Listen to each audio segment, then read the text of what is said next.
pentru scumpul nostru oraș Cluj-Napoca, visez un lucru de o maximă frumusețe și importanță, un cimitir al stegarilor. În felul acesta, orașul nostru ar putea deveni unic în lume.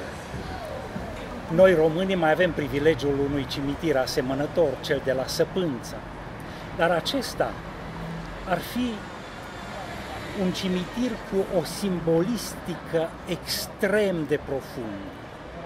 În toate cimitirele, morții se odihnesc sub cruci, trupurile moarte sub simbolurile morții, crucea.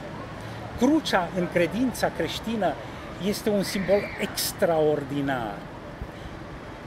Crucea vorbește despre moartea substituitoare a Fiului lui Dumnezeu pentru noi oameni, dar Iisus nu a rămas pe cruce. Iisus nu e mort, Iisus e viu. De aceea, simbolul maxim al creștinismului este steagul, pentru că el vorbește despre învierea din morți. Aici, monumentul Stâlpii Împușcați încearcă să exprime același lucru, și anume, oamenii aceștia, martirii orașului nostru, au murit, dar ei nu sunt morți. Ei sunt vii aici, pe trotuar, printre noi și noi printre ei.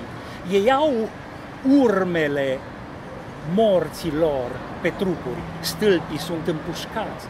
Așa cum Iisus avea urmele rănilor în palme, dar El era viu, așa sunt și ei.